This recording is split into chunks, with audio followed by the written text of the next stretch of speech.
1 Pedro 2,9. Veja se você consegue achar aí na Bíblia.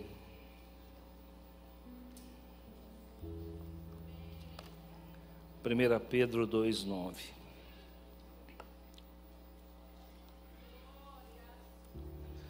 Eu vou falar sobre as 4 características da igreja em 1 Pedro. O tema é igreja. O título, as 4 características da igreja. Um texto emblemático, muitíssimo conhecido. Primeiramente, eu gosto de ler em 2 ou 3 versões, para nós termos um parâmetro melhor, né?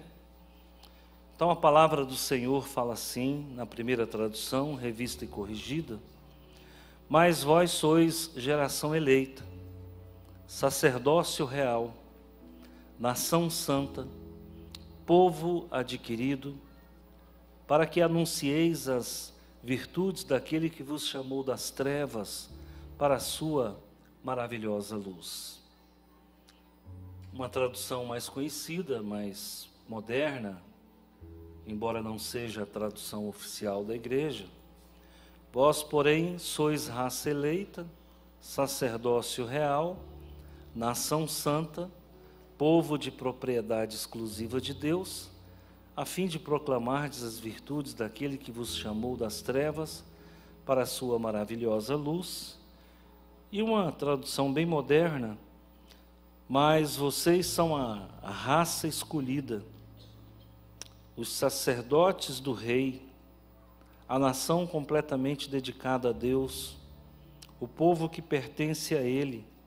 Vocês foram escolhidos para anunciar os atos poderosos de Deus, que os chamou da escuridão para a sua maravilhosa luz. Vamos orar. Senhor Deus e Pai, em nome de Jesus, eu te agradeço de todo o coração pela manhã que promete, pela semana que começa, pelo mês que caminha para o seu final e para o ano que se concluirá no final de dezembro. Senhor, obrigado, mais uma vez eu te digo, pela chuva. Obrigado porque na estação certa o Senhor envia as águas que vão garantir fartura, que vão garantir vida e que vão nos permitir mais um ano de colheita farta. Por isso, abençoa a todos nós. É no nome de Jesus que eu oro e agradeço ao Senhor. Nós estamos diante do maior projeto que o mundo já viu. Pensa em algo grande, muito grande. É a igreja. O primeiro projeto muito grande que Deus fez foi o povo de Israel. Está aí até hoje. A Bíblia diz que Israel é um cálice que atordoa. Ninguém dá conta de Israel. Ninguém consegue destruir Israel. É difícil engolir Israel. Toda guerra que Israel entrou, todas ele venceu. É um povo vencedor. Israel planta na areia e colhe mais do que nós plantando em solo roxo. Israel é um dos países mais tecnológicos que existe. É um povo, um projeto que começou no deserto, no meio do nada. E o nosso Deus é o Deus que sempre cria do nada. O segundo projeto, não menos importante, é a igreja. Se você entender que a igreja é a continuação de Israel, então nós estamos praticamente no mesmo projeto que nasceu no deserto. Se você entender que a igreja não é o Israel, então ela é um segundo projeto vencedor, vitorioso. E eu quero que vocês vivam pela igreja, porque por ela Jesus morreu. Eu quero que vocês tenham no sangue de vocês correndo o sangue de Jesus, porque isso nos torna mais do que vencedores. E a igreja é, então, o segundo maior projeto de Deus. Quem pode destruir a igreja? Ninguém. Ninguém. Mas ela possui alguns caracteres importantes, algumas peculiaridades, algumas características importantes. E quem vai falar da igreja, aqui, quem está falando, é o apóstolo Pedro. O apóstolo Pedro foi importante para a igreja, sim ou não? Ele foi tão importante que ele é o apóstolo responsável pelo nascedouro da igreja. É bem verdade que ele ficou cuidando mais dos judeus convertidos. A impressão que dá é que Deus deixou Pedro para cuidar dos judeus messiânicos, dos judeus convertidos. E levantou um elemento surpresa, que foi o apóstolo Paulo, que ninguém esperava, para trabalhar com os gentios, que somos nós. Se você pensar assim, o apóstolo Paulo foi muito mais feliz na sua missão do que o apóstolo Pedro, porque o apóstolo Paulo ganhou o mundo e Pedro ficou recluso aos judeus messiânicos da época. Agora, o apóstolo Pedro escreve essa carta aqui, irmãos, em que ano? No ano de 64, depois de Cristo. Antes mesmo de Nero colocar fogo em Roma. E Pedro, ele escreve essa carta para quem? Ele escreve essa carta para os cristãos que estavam na Turquia, que naquele tempo era chamado de Ásia Menor. A Turquia é a Ásia. Aliás, eu quero aqui queria estabelecer um parâmetro geopolítico. Gente, a Turquia é Ásia e ao mesmo tempo ela é Europa. A Turquia é o único país que, ao mesmo tempo que ela pertence à Europa, ela pertence à Ásia. Ela é um portão de entrada entre a Ásia e a Europa. Por isso que a Turquia é um país muito importante. Vocês sabem que o presidente lá é o presidente Erdogan, né? Recep Tayyip Erdogan. E sempre a Turquia está envolvida em algum conflito, ou contra os curdos, ou contra o Iraque, ou contra o Irã, mas ela está ali. E é um país rico. Alguém aqui conhece a Turquia? Já foi na Turquia? É um país rico, viu? Muito rico. E ela já foi cristã. Hoje ela não é mais. Hoje ela é muçulmana. Mas a Turquia toda já foi cristã. E no tempo bíblico ela era chamada de Ásia Menor. E o apóstolo Pedro está escrevendo essa carta para os crentes da Ásia Menor. Havia muita perseguição. Os crentes sempre foram perseguidos, gente. Se você é crente e não está sendo perseguido por alguém, tem alguma coisa errada. Nós vamos ser perseguidos o tempo todo. Hoje a perseguição aqui no Brasil, ela é ideológica. Não é uma perseguição física, truculenta, mas é uma perseguição ideológica. Nós somos perseguidos. Esse sistema que governa o Brasil, porque vocês sabem que existe um sistema que governa o Brasil. O presidente é apenas um quadro ilustrativo na parede. Quem manda no Brasil é o sistema. Eu não vou poder dar muitos detalhes, né? Até porque a gente está com o canal aberto aí. E hoje você tem que tomar muito cuidado com o que fala, né? Porque você pode sair algemado da igreja. Mas esse sistema que está aí, irmãos, ele é contra a igreja. A citar a Rede Globo, que faz parte do sistema e que bate nos cristãos e principalmente nos evangélicos o tempo todo. Você vê, está havendo um massacre de cristãos na Nigéria. Eu não vi em dia nenhum a Globo noticiar que os cristãos estão sendo mortos na Nigéria. Mais de 1.000 pessoas são mortas por mês na Nigéria, porque são cristãs. Então, esse sistema é contra a igreja, mas esse sistema vai passar. Ele não vai dar conta de destruir a igreja, porque a igreja é vencedora. Vocês sabem que no meio comunista a igreja é perseguida. A China está matando os pastores. Só você entrar. Ah, mas eu não vi isso na Rede Globo. E nem vai ver. E nem vai ver, porque a Rede Globo faz parte do sistema contra a igreja. Então, hoje, por exemplo, os pastores estão sendo assassinados na China.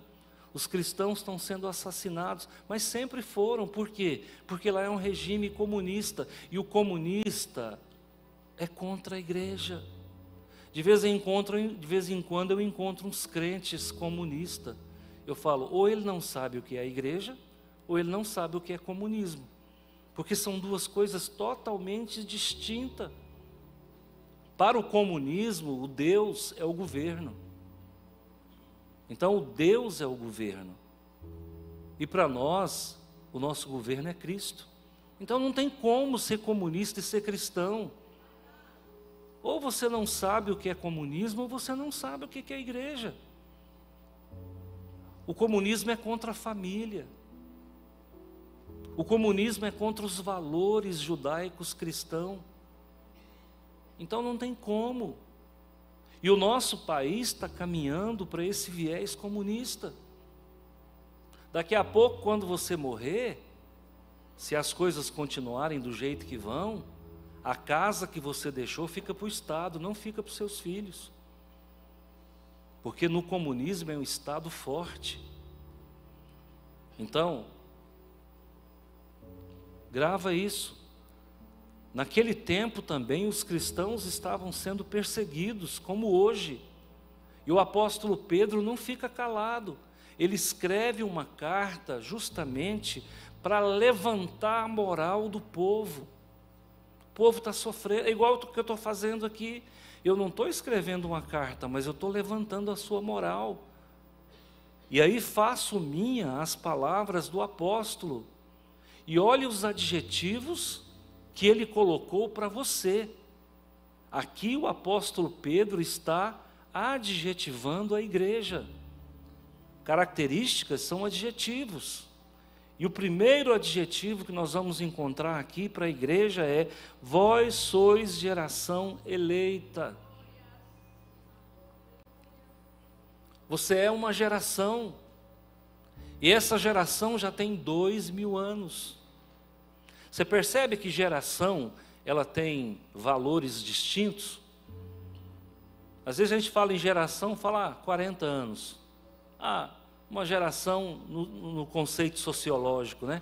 Uma geração, agora é 20 anos. Gente, hoje, a geração não dura mais do que 10 anos. Com 10 anos muda tudo. Você acha mesmo que um menino de 10 anos, ele vai pensar totalmente diferente de você? Você quer ver um exemplo? Homossexualidade. Essa geração nova não vê problema nenhum nisso aí. Por quê? Porque eles estão sendo formatados nas escolas, tá? De cunho comunista, que são as nossas escolas, que homossexualidade é algo absolutamente normal. Eu já atendi adolescentes aqui na igreja, que a mãe fica desesperada: pastor, faz alguma coisa, a minha filha está gostando de outra menina. E eu venho conversar, e às vezes elas sentam, e qual o problema, pastor, eu gostar de uma menina? Na cabeça deles está tudo certo, não tem nada errado. Por quê?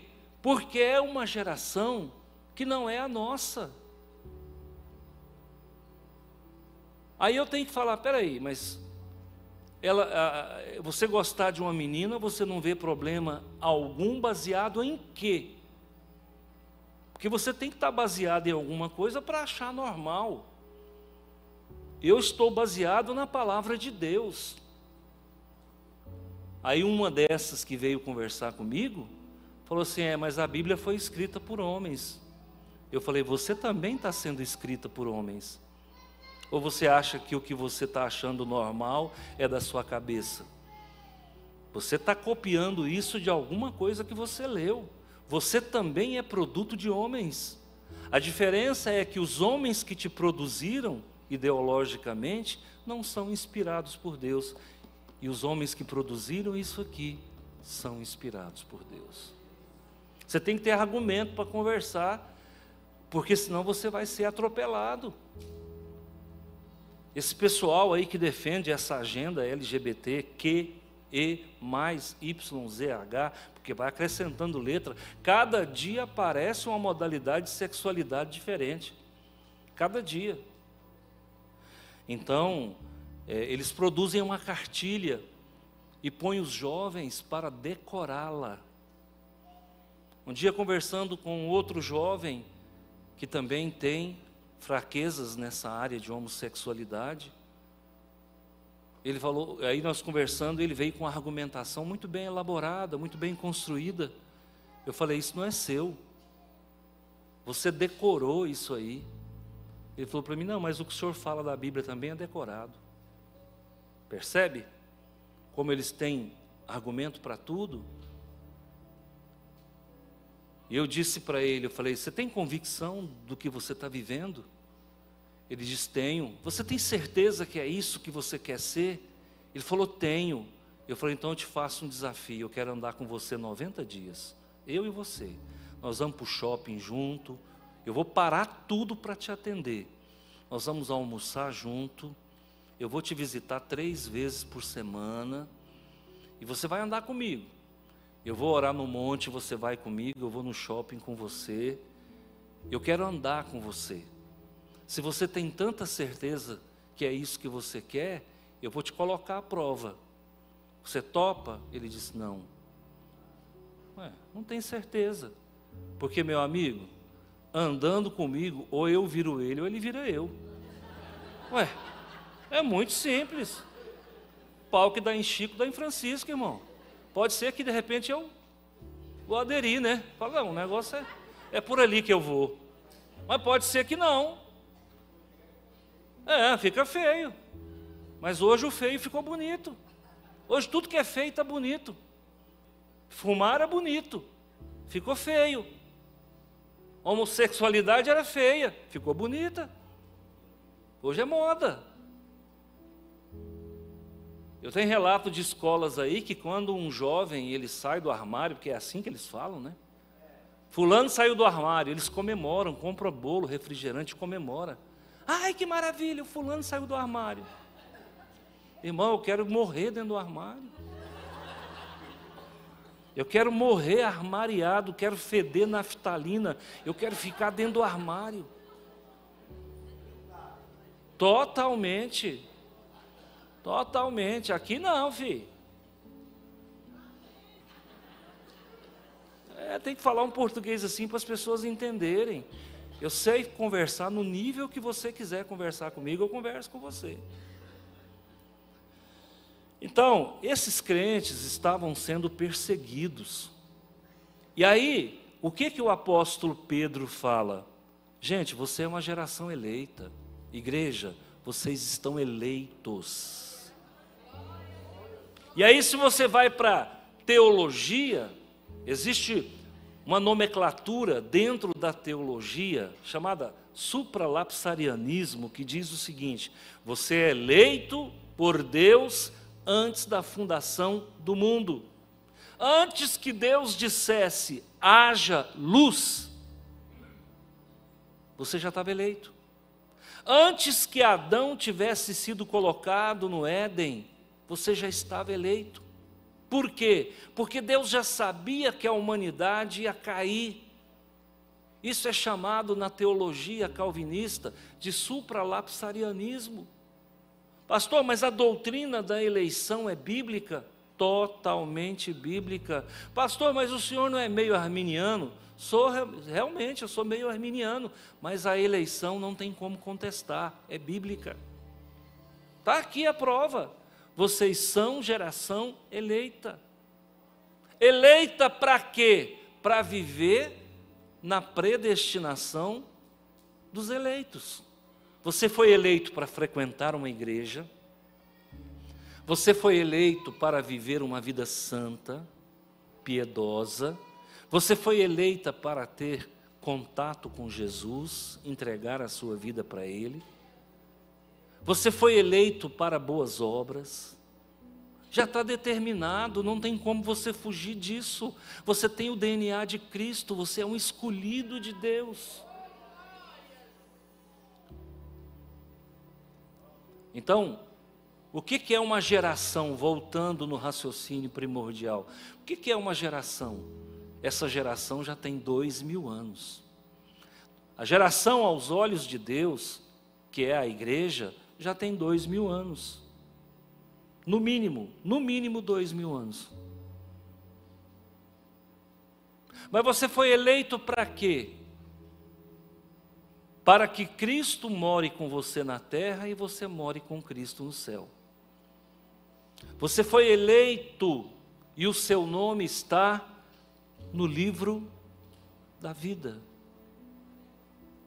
Se esse livro existe de forma concreta, eu não sei, ou se ele é apenas metafórico, eu não sei, mas uma coisa é certa, se for de forma concreta, seu nome está lá. Já está no livro da vida, antes da fundação do mundo. Quando Jesus chega na escolha dos apóstolos, Mateus, por exemplo, estava na coletoria.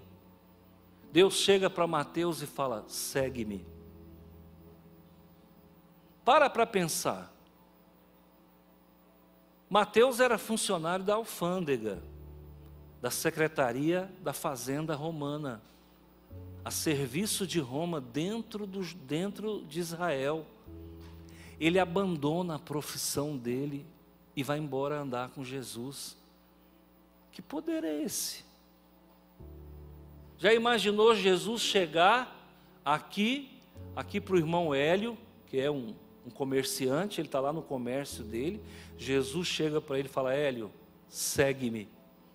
O Hélio abandona tudo, abandona as empresas e sai atrás de Jesus. Primeiro, que poder é esse? Segundo, que chamado é esse? Terceiro, que predisposição é essa de largar tudo para seguir Jesus? Sabe o que predisposição é essa? É a eleição. A eleição na nossa vida, ela é tão forte, mas tão forte, que você largou o pecado para andar com Jesus. A eleição é tão forte que você deixou sua família para andar com Jesus. Irmãos, quando Jesus chega, Ele separa a pessoa da família. Ele separa a pessoa do pecado. Ele separa a pessoa da intelectualidade. Ele separa a pessoa dos bens materiais. Tudo passa a ser secundário na vida daquela pessoa. É muito forte a eleição, é muito forte o chamado. Irmãos, eu era um macumbeiro convicto. Eu não era macumbeiro de TikTok, não, eu era macumbeiro mesmo. Porque hoje a gente encontra muita gente de TikTok, né? Mas não é. É o meia boca. Não, eu era macumbeiro de frequentar encruzilhada. Toda sexta-feira eu estava nas encruzilhadas. Se é para lambuzar, vamos, né? Vamos lambuzar tudo. Para ser macumbeiro, já vira um macumbeirão mesmo, poderoso. Negócio de ficar aí fazendo ensaio. Não, é para virar crente, vira crente mesmo, hein? Não é? Então, é igual o camarada que casa e quer viver a vida de solteiro. Rapaz, acorda, você casou. Agora você achou uma para mandar em você, meu amigo. Minha mulher não manda em mim. Tem dois tipos de marido. Tem um marido mandado pela mulher e tem um mentiroso. Eu quero ver qual o marido que a mulher não manda. Eu quero ver, quero ver.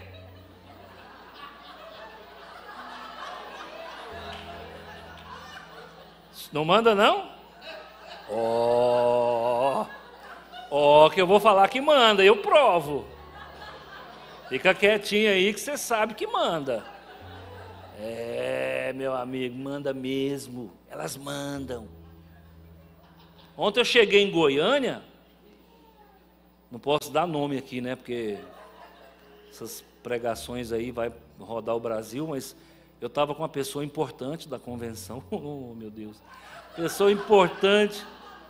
A mulher dele chegou e falou assim: eu estou vendo o que você está comendo.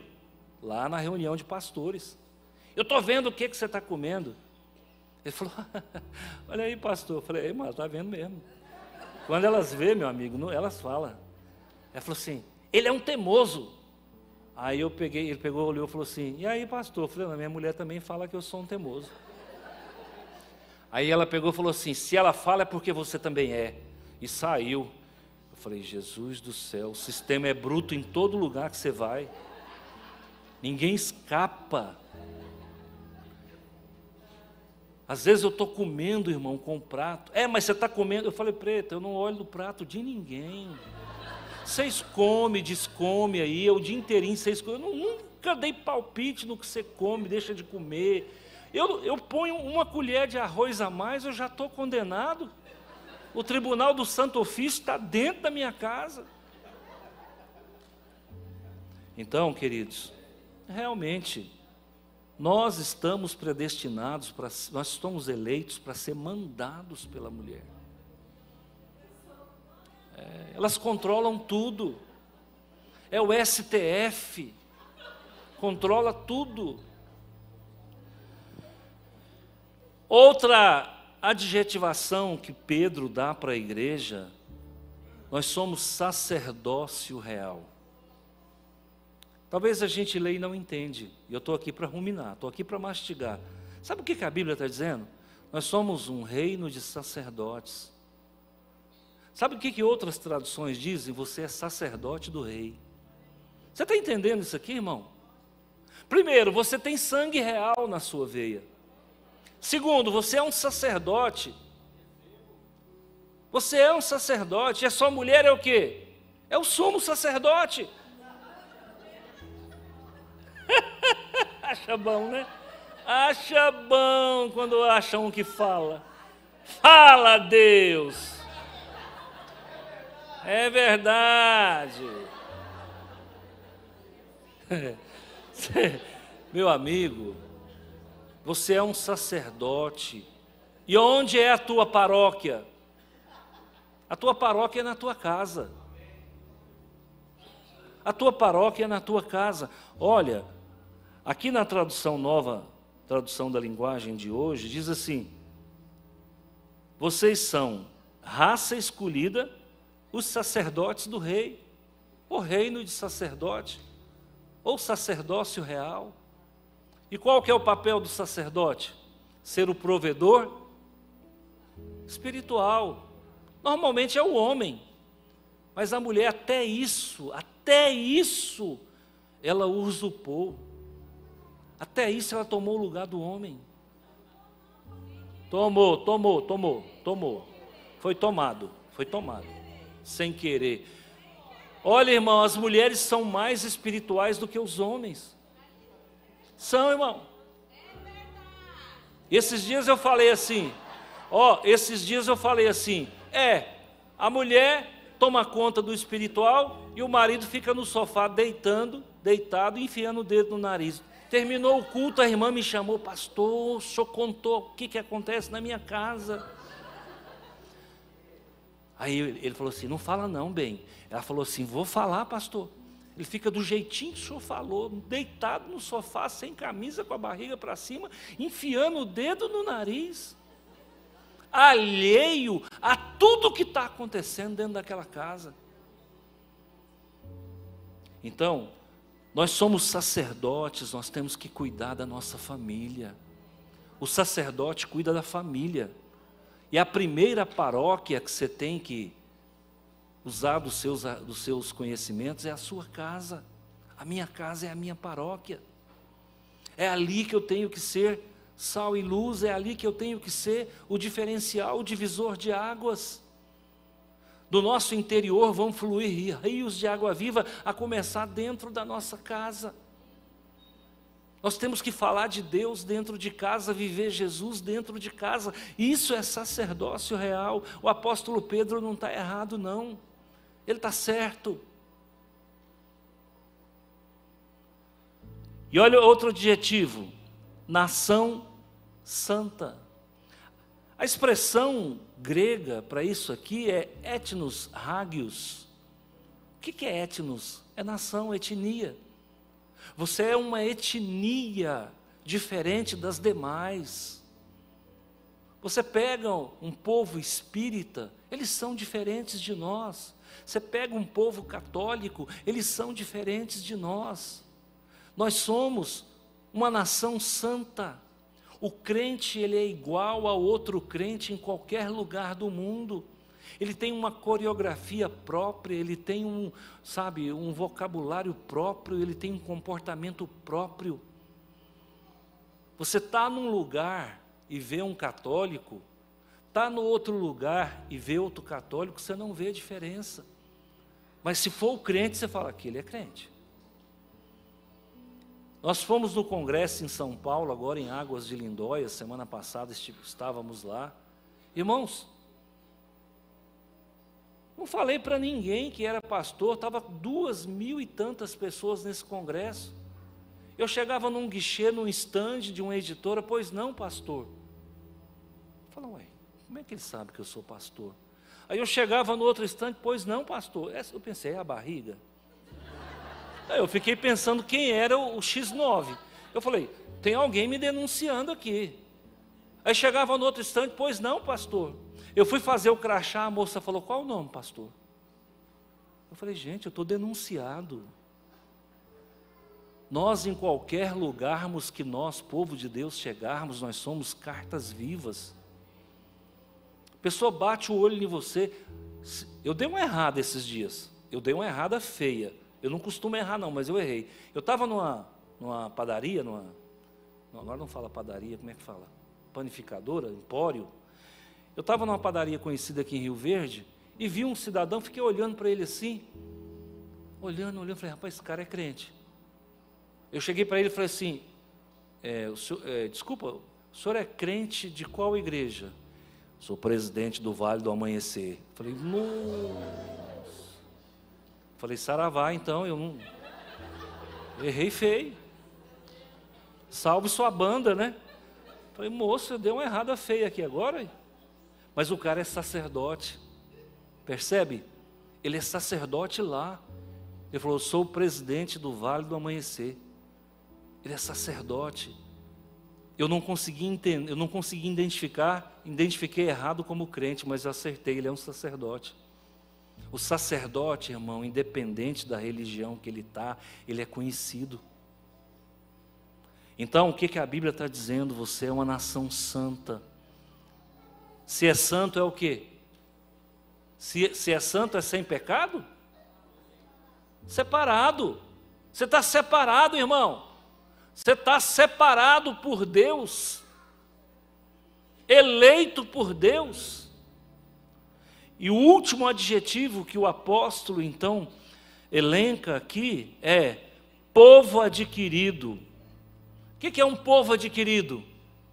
Você é um adquirido, você é um comprado. Mas você não é um vendido.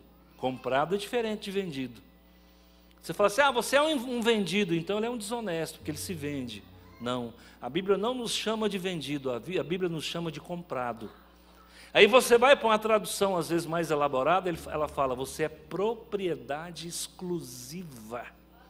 Ou, sabe o que é propriedade exclusiva? Eu vou te dizer o que é propriedade exclusiva. Eu me lembro uma vez que eu comprei uma camisa. Mulher entra em depressão, homem não, leva na brincadeira. Cheguei na escola para dar aula, quando eu chego lá, o outro professor com a mesma camisa. Aí um outro professor que estava do lado olhou e falou assim, vocês foram na mesma sacoleira? Nós ficamos brincando, mulher dá depressão, ela vai para o banheiro, ela chora, ela vai em casa, troca de roupa. E eu já dei um nome para a dupla, né? Aí, queridos, o que ele está falando? Você é uma propriedade exclusiva. Não tem outro igual você. Deus não frequenta sacoleira. Você nunca vai encontrar alguém igual a você, cheio de defeito ou de qualidade. Você nunca vai encontrar um feio igual a você. Você pode encontrar mais feio. E você nunca vai encontrar um bonito igual a você. Você pode até encontrar mais bonito. Você é exclusivo, você é único. Dentro da genética, a gente estuda uma matéria chamada variabilidade. Irmãos, a variabilidade cromossômica dentro do genoma humano, ela é tão vasta, tão vasta, tão vasta, que biologicamente você não vai encontrar duas pessoas iguais. A ponto de você não encontrar duas digitais iguais. Se humanamente isso é um fato, espiritualmente é muito mais profundo. Você é propriedade exclusiva de Deus, separada para Deus.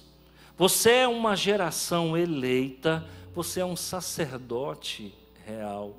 Poxa vida, isso aqui não levanta sua moral, não? Isso aqui não te faz sentir melhor? Mas a intenção do apóstolo não é que você se envaideça com tanto adjetivo bom, com tanto predicado. A intenção do apóstolo é que você entenda que você vale muito para Deus. Quando ele fala você é uma propriedade exclusiva, ele está dizendo que você foi compro, não foi com criptomoeda, não foi com bitcoins, não foi com dólar, não foi com a libra esterlina, não foi com o iene, não foi com o guarani, não foi com o real. Você foi comprado, você foi compro por uma moeda chamada sangue de Jesus. Essa é a moeda que os demônios respeitam. Quando um demônio olha para você, ele sabe se você pertence à linhagem real ou não. Lembra daquele episódio que alguém foi expulsar um demônio, lá no Novo Testamento? Chegou para o demônio e falou, saia em nome do Deus de Paulo. Ninguém expulsa o demônio desse jeito, irmão. Aí o demônio falou assim, Jesus eu conheço, Paulo eu sei quem é, e você? Já deu logo umas bolachadas no cara, o cara saiu correndo, o demônio saiu correndo atrás. Por quê? Porque não foi comprado, ele não tem o DNA de Cristo, ele não tem a marca da promessa, ele não é sacerdote real, ele não é nação santa, não é propriedade exclusiva de Jesus, foi expulsar demônio. O demônio sabe quem é e quem não é. Um dia uma irmã foi expulsar um demônio, e ela bem morena, quando ela chegou na casa para expulsar o demônio nem tinha visto ela. O demônio estava incorporado lá dentro do quarto, ela chegou na porta da sala, de lá o demônio gritou, a senzala chegou, porque ela é bem morena, sabe? Ela é bem morena. Quando ela chegou na porta, o demônio gritou lá no quarto, chegou a senzala. Ela entrou no quarto e falou assim, realmente, eu sou preta, mas eu sou serva e lavada pelo sangue de Jesus, sai agora. E o demônio saiu. Um amigo meu, há muitos anos atrás, foi expulsar um demônio. Ele tinha acabado de comer uma macarronada. Já contei isso aqui para vocês. Que ele era fã louco por macarrão. E a mulher fez uma pratada de macarrão. E ele mandou o macarrão para dentro. Passou um pouquinho, bateu na porta, falou, irmão, pelo amor de Deus, acorde lá que um demônio desceu, não sai nem que tussa. Ele falou, não, vou lá. Quando ele chegou lá, o demônio olhou para ele e falou, comedor de macarrão. Você é comedor de macarrão. Ele falou, de fato, mas em nome de Jesus sai agora. Tem que sair, irmão. Com macarrão ou sem macarrão, vai sair. Em nome de Jesus. Você é uma propriedade exclusiva de Jesus. Então agora vem o desfecho da pregação. Sempre tem um amarrio, né? Sempre tem um laço para fechar. Olha o que diz aqui, ó. Você é tudo isso. Você é na geração eleita, sacerdócio real, nação santa, povo adquirido, para que anuncieis o quê? As virtudes daquele que vos chamou das trevas para a maravilhosa luz. Só aqui dá um dia de pregação. Primeiro, para anunciar as virtudes. O que é virtude, gente? Os feitos do Senhor. Para que você existe? Para anunciar quem é Deus. Você tem uma missão na terra, anunciar quem é Deus. Quem é Deus? E pasmem, muita gente não sabe definir quem é Deus. Quer ver? Você chega para a pessoa e fala assim, defina Deus para mim. Ele fala, Deus é fiel. Não estou perguntando o que Ele é. Eu estou perguntando quem é. Deus é amor. Não estou perguntando, não estou falando de atributo, de qualidades. Eu quero saber quem é na essência Deus. As pessoas não sabem definir Deus. Não sabe. E aí, quando eu fui fazer a prova da ordem, né, para ser pastor, um pastor amigo, que eu não era pastor, ele falou assim, Antônio, toma cuidado, que é a primeira pergunta que eles vão fazer, quem é Deus? E aí eu descobri que eu também não sabia quem era Deus. E eu fui decorar a colinha da prova. Eu fui criar uma definição que pudesse expressar bem quem é Deus. Aí eu descobri que Deus é o Criador, o governador e o sustentador de tudo aquilo que Ele criou do universo. Deus é o Criador e o sustentador e o governador de tudo aquilo que Ele criou. Ele é o Criador, Ele é Espírito. Então você define Deus com poucas palavras. Agora, tem muita gente, irmãos, que lamentavelmente não sabe para que veio. Eu acho que a pior coisa do mundo é você estar num lugar e você não saber o que você está fazendo ali. Já aconteceu com você? Você está num lugar e você fica com cara de quarta-feira. Você fala, mas peraí, o que eu estou fazendo aqui? Isso aqui não tem nada a ver comigo. O que eu estou fazendo? Então nós temos que entender para que nós viemos ao mundo. Nós viemos aqui, irmãos, para dizer quem é Deus. Para anunciar as virtudes desse Deus. E aqui fala o seguinte, Ele te tirou das trevas. Eu sou um exemplo clássico. Eu vivia nas encruzilhadas. Você quer uma treva maior do que encruzilhada? Então, realmente, eu saí das trevas. E Ele te trouxe para onde? Para a luz, para o reino dos filhos do seu amor. E aquilo que nós pregamos na quinta-feira, se justifica na manhã de hoje. Né? O que diz?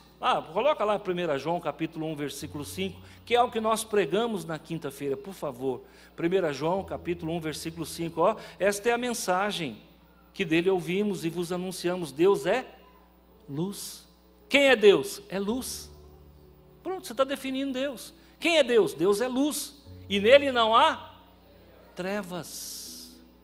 Então, qual é a tua missão?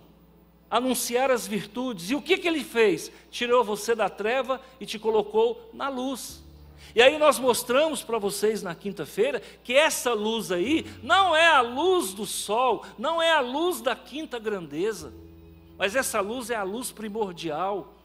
Porque quando você vai para Gênesis 1, 3, diz o quê? E disse Deus, haja luz, mas o sol só foi criado no quarto dia. Antes de começar a criação, Deus disse, haja luz. A luz primordial então nasce, que é a Shekinah de Deus. Mas você só vai encontrar a luz que é fruto da estrela de quinta grandeza, lá no versículo 16, porque é no quarto dia que Deus cria a luz do sol, mas a Shekinah já existe antes da luz do sol. Quando a Bíblia diz que vós sois luz, ou que tirou você da treva e trouxe para a luz, que luz é essa? É a luz da presença de Deus, é a luz da glória de Deus, é a luz primordial, é a Shekinah de Deus. Você carrega em você a bioluminescência. Irmão, se apagar a luz aqui e Deus der para você uma visão além do alcance, uma visão espiritual, você vai observar que vai existir aqui dentro vários pontos luminosos. E que pontos luminosos são esses? É a luz primordial de Deus que habita em você. É a luz primordial de Deus que habita em você. Você é portador da luz de Deus, você é portador da unção de Deus, você é portador da Shekinah de Deus. Poxa vida, o pastor só sabe bater, mas hoje eu não estou batendo não. Hoje eu estou bonzinho.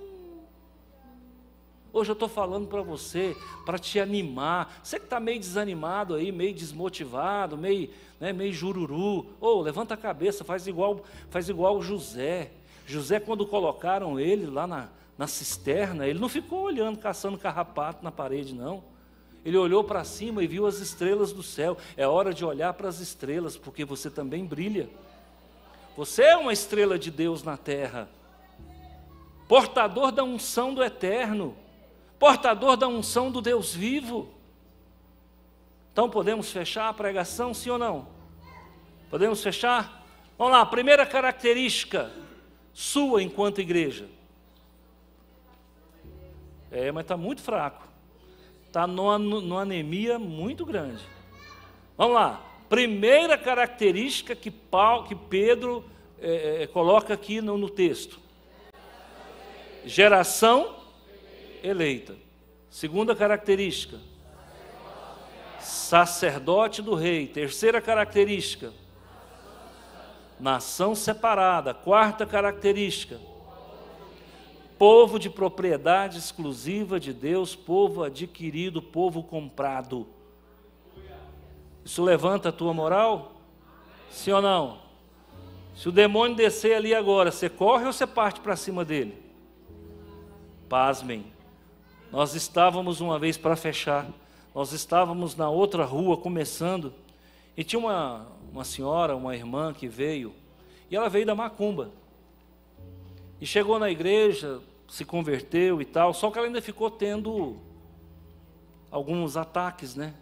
Eu me lembro um dia que nós estávamos louvando, a igreja era pequenininha, tinha 100 pessoas, e aí nós louvando, lá estava do meu lado, de repente ela caiu. E quando ela caiu, irmão, abriu um clarão, não ficou ninguém. Ficou só eu e ela ali, irmão. Os irmãos correu tudo. Eu falei, mas o que é isso? Que segurança é? Aí eu fui lá, expulsei o demônio e tal. Depois cheguei para o irmão. Falei, irmão, você é crente velho, cara. Por que você correu? Não, pastor, eu não sabia se ela estava na unção, se ela estava com demônio, pelo sim, pelo não. Eu achei melhor correr. Meu irmão, você é tudo isso que eu acabei de falar. O demônio manifestou. Vai para cima e repreende, expulsa em nome de Jesus. Eu estava começando a minha carreira cristã, eu nem estava pastoreando ainda. Eu estava com um discipulando pessoas no Mateus 28, era outubro de 2019, outubro de 2003, se não me falha a memória. E aí uma irmã chegou em mim, eu estava na outra igreja presbiteriana, a irmã chegou, me ligou, pastor, irmão Antônio, tem como você ir lá em casa expulsar o demônio do meu irmão? Meu irmão, o demônio pegou ele. Eu falei, claro, irmã. Ele falou, mas ele está armado com a faca. Eu falei, irmã, mas como é que é? Onde que é mesmo? Como é que é assim? Aí eu já comecei a ficar com medo, né? Eu falei, o cara está armado com a faca, ué.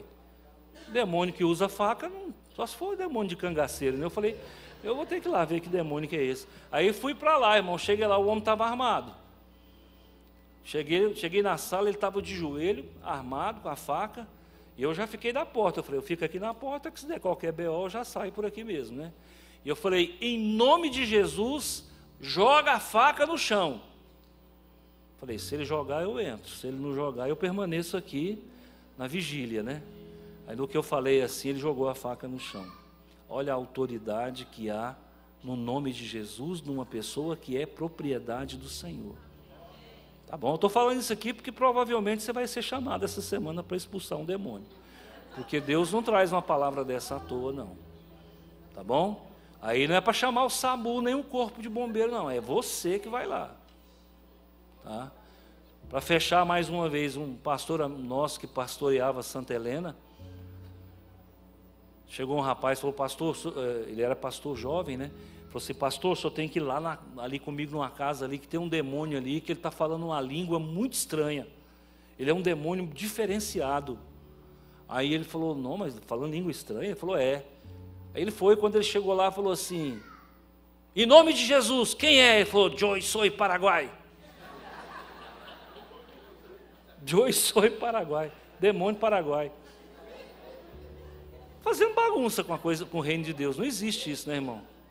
Aí no que ele falou assim, em nome de Jesus, quieto, ele deu um chute e arrancou a porta do guarda-roupa. Ele falou para o menino assim: espera aí que eu vou chamar um amigo meu para me ajudar, porque isso aqui está pesado. Não é assim que a gente funciona. Quem tem vida com Deus tem autoridade, irmão. Pode ser paraguai, pode ser japonês. De hoje sou japonês, hoje sou paraguai, não importa. Em nome de Jesus, sai. Acabou. Você tem autoridade em Cristo Jesus, amém? Não, os demônios do Paraguai é diferenciado mesmo, irmão. Que esse lá deu um chute na porta, arrancou a porta do guarda-roupa. Pastor Clécio, ele falou: pastor, eu ia nele, mas na hora que ele chutou que a porta do guarda-roupa arrancou, eu falei: não, eu acho melhor chamar ajuda, né? Porque muito forte. Mas que Deus abençoe cada um de vocês e dê para vocês um dia abençoado. Vamos orar? Senhor, meu Deus e meu Pai, em nome de Jesus, nós te louvamos, nós te bendizemos, nós te adoramos. Somos um povo lavado, remido, somos um povo de propriedade exclusiva do Senhor. O Senhor é a nossa força, o Senhor é o nosso escudo, o Senhor é a nossa cidadela. Cai por terra todo o mal, toda obra mandada, todo espírito mandado, cai por terra todo levante, Senhor, e que nós tenhamos convicção da nossa fé, que nós possamos viver em novidade de vida sempre, todo dia, e que não haja levante contra o teu povo, que não haja levante contra a tua família, que não haja levante contra essa igreja, Senhor. Guarda com a tua mão de poder, guarda com a tua misericórdia, levanta sobre nós a luz do teu rosto, meu Pai, e todo o mal está repreendido, toda obra mandada, todo espírito contrário, toda falange, toda miríade, toda legião de demônio está desalojada pelo poder das tuas mãos. Levanta a luz do teu rosto sobre a tua igreja. Pai de amor, nós somos povo escolhido, povo eleito, nação santa, sacerdócio real. Nós somos povo de propriedade exclusiva do Senhor, para anunciar as virtudes de Deus que nos tirou das trevas e nos trouxe para a luz. Obrigado, Senhor. Guarda, protege, ilumina, santifica e renova, em nome do Senhor Jesus. Tem alguém